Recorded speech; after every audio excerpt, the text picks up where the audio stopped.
When you open your eyes to a new day, you expect the same rhythm as yesterday, the same face in the mirror, the same name spoken, the same quiet certainty of who you are. But what happens when that foundation shifts in an instant? Imagine the first words you hear are not the familiar ones you've carried for years, but a gentle, almost playful voice beside you saying, "Good morning, Nikki."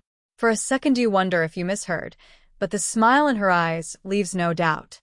A name you've never claimed is suddenly yours, offered with warmth, spoken with certainty, and in that moment, everything ordinary feels upended. You feel a rush of questions flood your mind. Why? How? What does this mean? Yet before you can grasp at any of them, she brushes them aside with a soft confidence. "Don't worry about the details," she says, as if details would only weigh down the freedom of this moment. And part of you listens, because there is something intoxicating about being released from the burden of needing to know. The suspense of not understanding, of being thrust into something unexplainable, pulls you forward more strongly than any explanation ever could. Isn't that how some of life's most transformative journeys begin? Not with logic, but with a leap. The contrast is dizzying. One heartbeat ago you were yourself as you've always known, and the next, you are Nikki. That shift is jarring, but it is also strangely liberating. What if identity is not fixed, not trapped, but fluid, waiting to be shaped by the words of someone who sees a version of you that you've yet to embrace? In her voice you don't hear mockery or confusion. You hear belief. And belief is contagious. Suddenly, the fear of losing who you were competes with the thrill of discovering who you might become. She leans closer, steady, guiding, and in that presence you feel a safety net beneath the freefall. It's easier to trust when someone who knows you deeply insists that you can step into something new without breaking. The shock of a new identity would be unbearable in isolation, but with her hand resting lightly on yours, it becomes an invitation rather than a threat. You realize that every transformation, whether chosen or thrust upon us, depends on whether we have someone who whispers, "It's safe, you can lean into this." The moment stretches. Suspense clings to the air like static, but not the kind that burns. It tingles, alive with possibility. Curiosity begins to stir where panic first tried to take root. What happens if you let this play out? What if you don't resist? 1,000 fears can keep you clinging to what you were, but a single voice of encouragement can unlock the courage to imagine what you could be. And in that pause between the old name fading and the new one settling in, you realize something profound. The self is not a prison. It is a doorway, and sometimes it only takes one person's faith to give you permission to walk through. Stepping into the salon, the world narrows to a focused hum.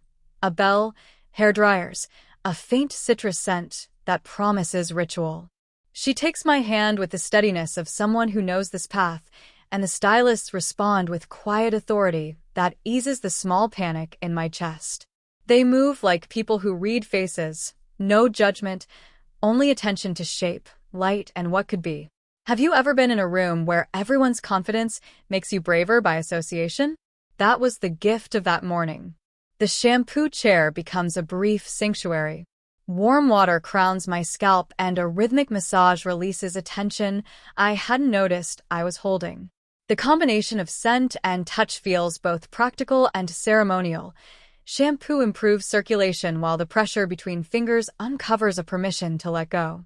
My shoulders, braced for scrutiny, soften without my consent, and the notion of being changed begins to feel like a kind choice rather than something done to me. Nails and hands follow, and the manicurist's small, efficient movements transform the ordinary into intentional expression. Oils warm the cuticles, files whisper, and the polished palette reads like a list of possible moods.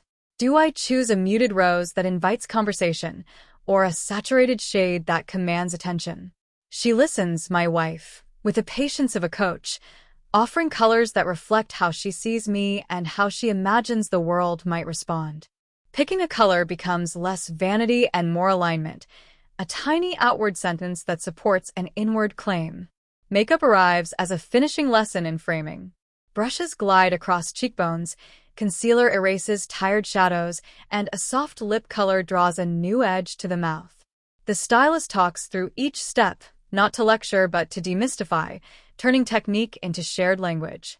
When someone explains a tool and shows its effect, the tool shifts from threat to instrument, usable power that you can hold. Each explanation peels back mystery and replaces it with an invitation. Try this. Notice how the light follows. Learn where your face prefers to rest. When the chair turns and the mirror comes into view, the reflection is a quiet revelation. The face looking back keeps familiar contours yet reads differently. Hair framing rather than hiding, skin catching light where it matters, nails punctuating gestures. She squeezes my hand and says, "You look like yourself, but kinder." That line does the work of 1,000 reassurances. It softens doubt and opens space for a new narrative. Surrounded by professionals who build confidence with practiced hands, the first external reveal becomes an internal shift, safe, deliberate, and unexpectedly inevitable. Listening to their commentary, a stylist noting how light favored my jaw, another admiring how polish made hands decisive, I felt social proof settle in. She narrated choices like a teacher, offering small permissions. Try this, hold that posture, smile with your eyes. What began playful grew purposeful. This was not mere appearance, but a curriculum in moving through the world differently. In that education, luxury shifted from indulgence to training, a practiced way to practice being kinder to myself. And she was beside me every step. Walking out of the salon, the city felt subtly altered, as if pavement and light noticed a small change in the world. The morning air smelled of coffee and pages, ordinary things that suddenly felt sharp because my hands were aware in a way they hadn't been hours before. What does one do when a rehearsed private self steps into public with no script? You take cues from the person beside you. Her hand at my back was a private signal. Move as you practiced. That touch turned posture into a habit rather than a pose, and suddenly each step felt like practice instead of performance. We chose a corner table where the light softened rather than exposed, and the room's low murmur became a protective hum. I smoothed the edge of the menu with deliberate care while she whispered small corrections, a shoulder angle, a tilt of the chin, a smile that began at the eyes, and those tiny coaching moments carried enormous weight. Why do such small adjustments matter so much? Because procedure beats panic. Choreography reduces the chance of a slip that might unmask you. Habit creates calm where nerves would otherwise scramble confidence. When friends arrived, their familiar faces anchored the scene. One of them paused, making that quick private calculation between name and the person in front of them. That pause could have become a knife, but curiosity softened it into a compliment. "You look amazing," someone said, and the sentence landed like a small verdict that balanced doubt. External validation often seems trivial until it ceases to be. When other people adopt your reflection as real, a private claim becomes shared reality. Not all attention felt safe. A man at the next table offered a casual compliment loaded with intent, and the air thickened for a moment. His gaze could have destabilized me, but instead it clarified something essential. Being seen does not force surrender. I accepted the compliment with a measured smile, held by the composure I'd practiced in front of mirrors and under friendly coaching. The sensation of being noticed shifted from vulnerability to agency. I was not merely observed, I chose how to engage. The afternoon unfolded as a series of small experiments. I noticed ordinary interactions. The barista who didn't blink, a waiter's steady eye contact, a neighbor's unremarkable nod, adding up like data points. Each tiny affirmation stitched together into a pattern, and gradually the idea of passing felt less like a single spectacular event and more like cumulative currency, a mosaic of tiny nods that coalesced into confidence. Fear surfaced briefly when someone used an old nickname in a joke. I felt my stomach tighten. For a heartbeat, I imagined the whole fabric of the morning unraveling. She felt it too and intervened with practiced ease, turning the laugh aside and claiming the moment as ours. That redirection was less a deception and more a choreography of care, an essential, unsung skill for anyone navigating a shift in identity. Partnership, I learned, becomes a public scaffolding. By the time we left, Sunlight had moved toward amber, and the city softened into evening. My steps back were steadier, not because validation had declared me completed, but because it allowed a margin in which to try on this version of myself without immediate dismissal. The public test had worked in ways reassurance alone could not. It produced social proof, and social proof produces momentum. Seeing others accept your face is not the same as becoming who you hope to be, but it is a necessary element in the alchemy. Of course, this felt like merely the first trial. A gala hovered in our conversations like a promise and a dare, a larger stage where polish and practice might meet strangers in sharper light. Would that night demand more than calm smiles and practiced posture? The question trembled ahead like an invitation and a challenge. Still, walking home, the change was tangible, not a verdict, but a field where the new self could take tentative steps. I could almost imagine who I might become next. We come home into a quieter world. The street noise fades behind the door, and what was public slips away. She sets a small suitcase on the bed and looks at me as if offering an invitation. The tension from the salon loosens. Curiosity replaces nerves. There is a strange freedom in trying on an identity in private, less performance, more experiment. How often do we allow ourselves such a test? She begins with pieces that suggest different tempos, soft skirts, blouses with subtle structure. Putting them on teaches posture and breath. A hemline changes how my hands fall, a neckline asks for a quieter chin. Her voice is calm and instructive.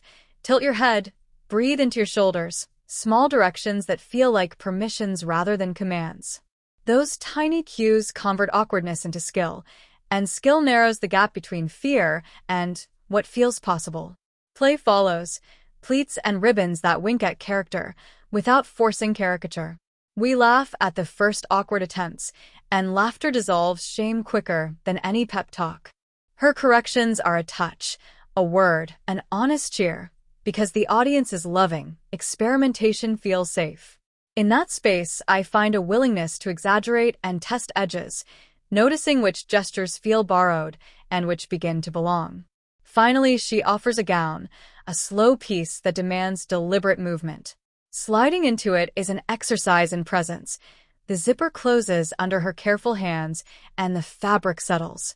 Her touch smooths the lines, not to conceal, but to clarify how I might occupy this space. The gown frames choices already forming, teaching me how weight, sway, and breath can alter how a name sits on the tongue. Small rituals hold the evening together. A mirror angled so I can meet my gaze, a brush to tame a curl, a quiet clap for a well-timed turn. These tiny practices convert novelty into competence. Repeated approvals build a scaffold for confidence.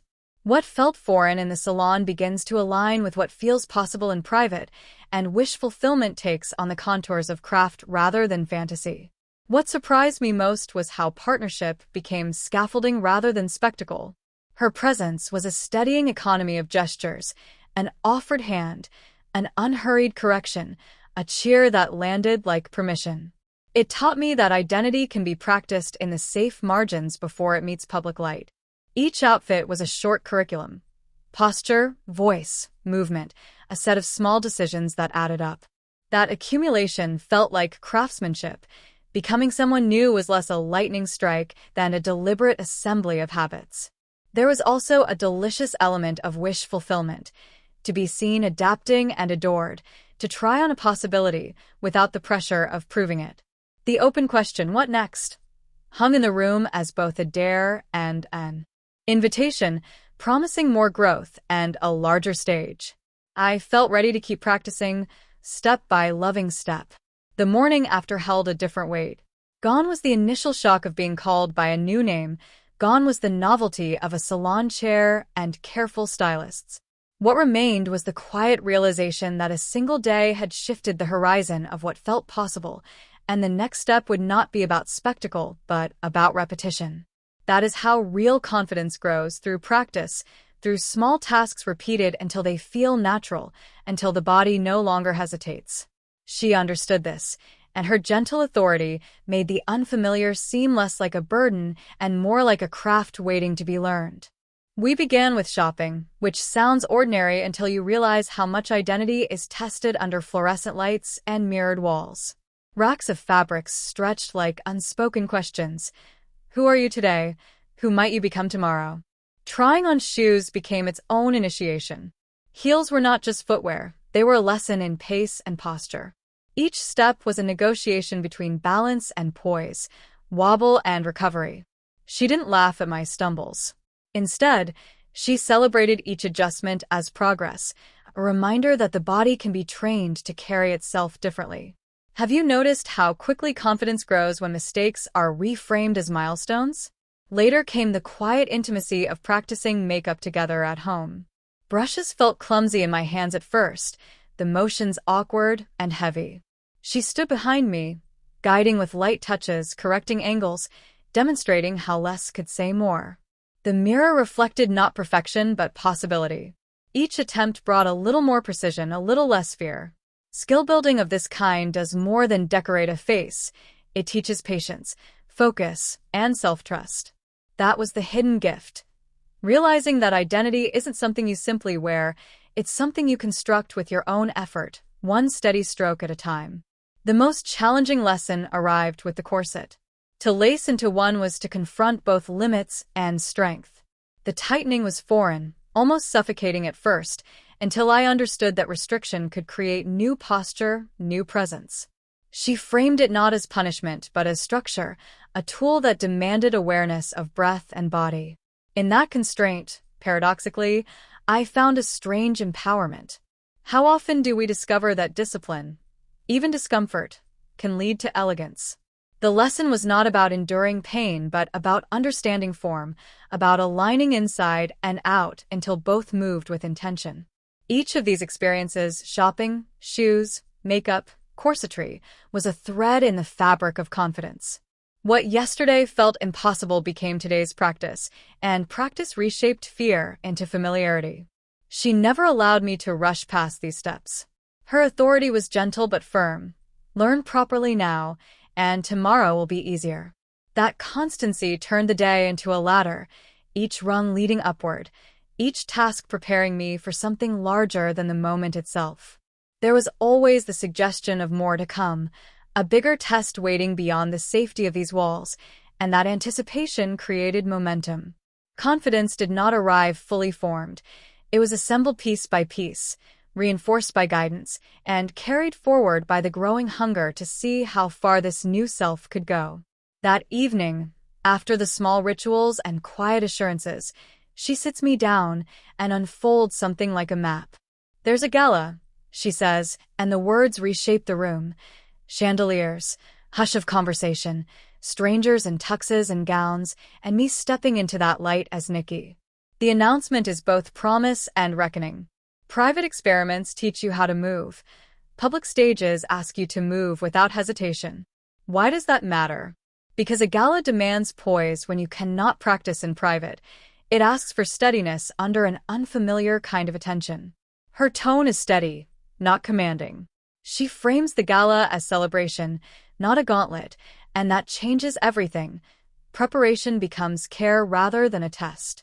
We speak in practical terms, fits, rehearsals, timing, but beneath logistics is a choreography. How to hold conversation when attention leans in, how to let a smile arrive without rehearsal, how to breathe through scrutiny. She explains these not as flaws but as skills to practice.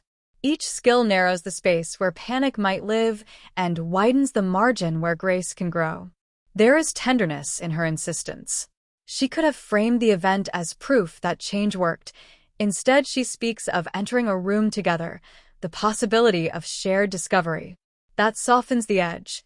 This is not about proving a point to outsiders, but about expanding who can witness and cherish the self. Do we often mistake visibility for danger when it can be permission? Her language suggests belonging more than spectacle, and that matters more than any applause. We map a plan. Mock runs in the living room, outfit tests under similar light, voice practice during walks, timing meals so energy holds. Each item reduces the odds of panic. Anticipation becomes momentum. Gratitude rises for patient instruction and for a steady presence that makes risk feel possible rather than reckless. The structure comforts me. Preparation converts dread into purpose, and purpose calms the body. I find myself imagining the dress and the sound of conversation around us, practicing small talk in the silence, letting what was once fear become a curious hope. This rehearsal of possibility feels like love in motion, patient, steady, and insistently kind. As night folds toward sleep, we sit close, palms touching, and she says there will be no pressure to be perfect, only to show up. That promise lands like a benediction. The gala remains an open loop, an invitation humming with risk and reward, and it becomes something I want to meet. I go to bed with a new sense of readiness and a quiet, sincere thank you for the companion who dared me to try, and the journey continues. Thank you for sitting with me through this small experiment in becoming someone different. I want to speak plainly now, not as a character, but as someone nudged, coached, and dared into a new possibility, because many of you know what that kindness feels like. What would it mean to have a partner who offers you a name, a space to practice, and an insistence that you try again? How does it change a risk when it is held by someone you trust? Consider that permission can be the quietest, bravest gift. If this episode touched you, whether as curiosity, longing, or permission, tell me. Share moments when someone else's belief softened your fear, or times you offered that belief. Your comments do more than swell numbers. They create a small map others can follow when they are afraid to knock on the same door. Have you ever tried something that felt like play in private before you showed it to the world? What happened when you did? Those stories matter because they make risk legible for someone standing where you once stood. If you found value here, subscribe and join the conversation. I promise to hold a space where transformation is practice, not spectacle, where we discuss preparation, pacing, and the quiet work that follows headlines. Liking and sharing helps these ideas find people who need them, and the algorithm may be fickle, but community is not. We build it by showing up for one another and by responding to vulnerability with curiosity rather than judgment. I'll be honest, I don't have all the answers. What I do have is a record of a day in which patient guidance, small rituals, and steady encouragement reshaped confidence. Want the gala episode? Want to see the next test? Say so in the comments. Want practical breakdowns, tutorials, or rehearsals? Tell me which one you want first. This channel is as much yours as it is mine. If you want to invite a friend into this conversation, tag them below. Let more people discover how small risks reshape lives. Thank you for your attention, for the trust of watching, and for the generosity of your responses. If you leave one thing here, let it be this. Transformation often begins with a single permission. Give it, ask for it, or step toward it, and we'll take the next steps together. See you in the next one. Bring curiosity, please.